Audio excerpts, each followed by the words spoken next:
Earlier this year, at a conference in Phoenix, Arizona, astronomers revealed the full picture of an explosion so violent it briefly outshined nearly everything else in its host galaxy combined.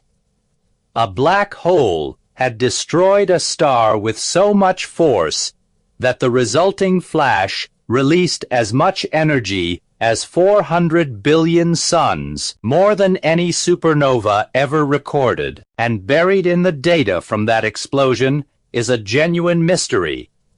Something dense, compact, and moving impossibly fast appears to have survived it. Astronomers have watched black holes tear stars apart before. It's called a tidal disruption event, the same basic process where a black hole's gravity pulls harder on one side of a passing star than the other, stretching it apart before the wreckage spirals in and briefly lights up like a beacon. But according to the research team behind this particular event, nobody had ever seen one happen on anything close to this scale.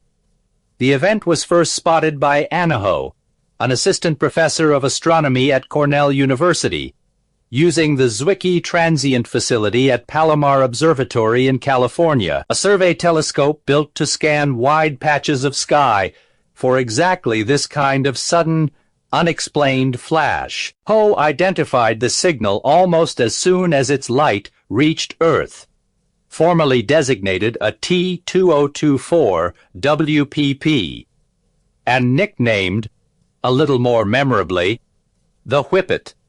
Within a single day, follow-up observations from the Liverpool telescope in the Canary Islands and NASA's Swift satellite confirmed the team's early suspicion. This wasn't an ordinary flare. It matched the profile of something called a luminous fast blue optical transient, or LFBOT, a rare, poorly understood category of extremely bright, extremely fast-evolving cosmic explosion, one that had only been loosely connected to the destruction of stars before this event, gave researchers an unusually clear look at one in progress. The category itself is genuinely young. The first confirmed LFBOT, nicknamed the Cow, was only identified back in 2018, and in the years since, astronomers have found barely a handful of additional examples, each one brightening and fading on timescales of days, rather than the weeks or months typical of an ordinary supernova, and each one leaving behind more open questions than settled answers about what actually produces them.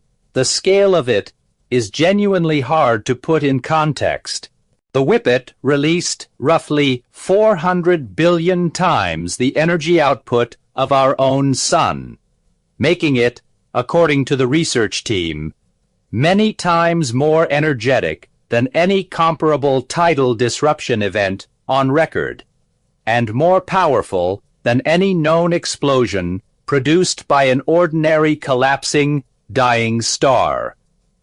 Whatever star fed this particular black hole wasn't an ordinary one either. Researchers describe it as a supersun, a star dramatically more massive than our own, and its destruction produced correspondingly more violent results. A more massive star packs more raw material and more raw gravitational energy into the collapse and shredding process, and losing that much mass that quickly into a black hole this efficiently is part of why the resulting flare so dramatically outpaced anything comparable astronomers had recorded before. For the first month after the initial explosion, the Whippet's spectrum, the specific fingerprint of light, astronomers use to identify exactly what chemical elements are present in an event, showed nothing particularly distinctive, no obvious signatures researchers could immediately point to and say, there, that's hydrogen, or there, that's helium. Just a smooth, mostly featureless glow, fading, as expected. Then, as the explosion continued to fade, something changed. Faint signatures of hydrogen and helium gas began to emerge in the data, material only becoming detectable once the initial blinding flash had died down enough to reveal it. That alone wasn't unusual. What was unusual was how fast that helium was moving. Using observations from the Keck Observatory, the Magellan telescopes, and the European Southern Observatory's Very Large Telescope, researchers measured the helium's velocity along our direct line of sight, and the number that came back was startling.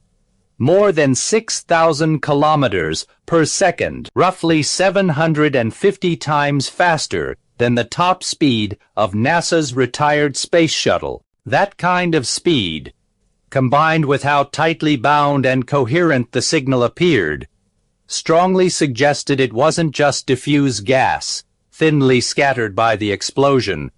It looked like a genuinely dense, compact structure, something that had somehow held together through one of the most violent events in the observable universe, and was now moving rapidly in our direction. The research team has proposed two competing explanations for what that surviving structure actually is, and neither one is fully settled yet. The first, and currently favored possibility, is that it's a dense stream of material ejected directly from the doomed star's own core, right as the black hole's gravity was tearing the rest of the star apart. Under this explanation, the star's outer layers were shredded and consumed the way a typical tidal disruption event unfolds, but its densest, most tightly bound central material got flung outward instead of pulled in, surviving as a coherent, fast-moving remnant of the star that used to be there. The second, more speculative possibility involves a completely different object altogether, a third body, potentially another star or a smaller stellar remnant that happened to be present in the system and got violently blasted by the intense wind of particles and X-ray radiation pouring off the black hole as it fed. Under that version of events, the fast-moving helium wouldn't be a remnant of the destroyed star at all, but debris stripped from an entirely separate object caught in the crossfire.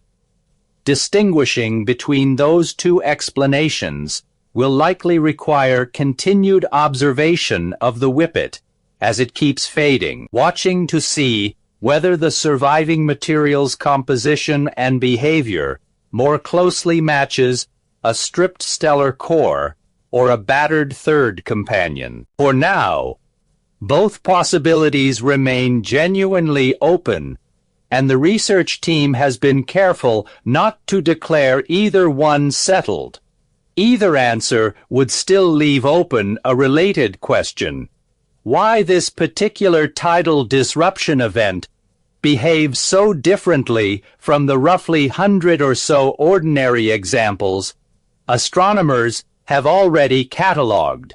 Most confirmed tidal disruption events involve stars closer in mass to our own sun, torn apart in a comparatively gentler, more gradual process. Whatever combination of an unusually massive star and an unusually violent disruption produced the Whippet appears to sit at a genuine extreme, one that may connect ordinary tidal disruption events to the separate, still mysterious category of luminous fast blue optical transients in ways astronomers hadn't previously confirmed. The team's findings were first presented at the American Astronomical Society's conference in Phoenix, Arizona, and have since been submitted to the monthly notices of the Royal Astronomical Society for formal peer review. Beyond the specific mystery of what exactly survived the Whippet, the event itself adds a genuinely extreme new data point to the small, strange category of luminous, fast blue optical transients. Objects astronomers have struggled to explain since the first one was identified back in 2018. If events this energetic and this violent can still leave something coherent behind, it suggests these explosions may be considerably messier and considerably more survivable in pieces than the simple picture of a star being completely and evenly consumed ever really captured. Somewhere out there, whatever the Whippet left behind is still moving, faster than almost anything else astronomers have ever tracked, carrying the last physical evidence of exactly what kind of star used to occupy that spot in the sky before a black hole decided otherwise, and long before any telescope on Earth had the chance to properly say goodbye to it, beyond what you can see, but never beyond what you can understand. Subscribe and check out the rest of the channel. New episodes on space, physics, and the edges of what we understand, with new content going up every day.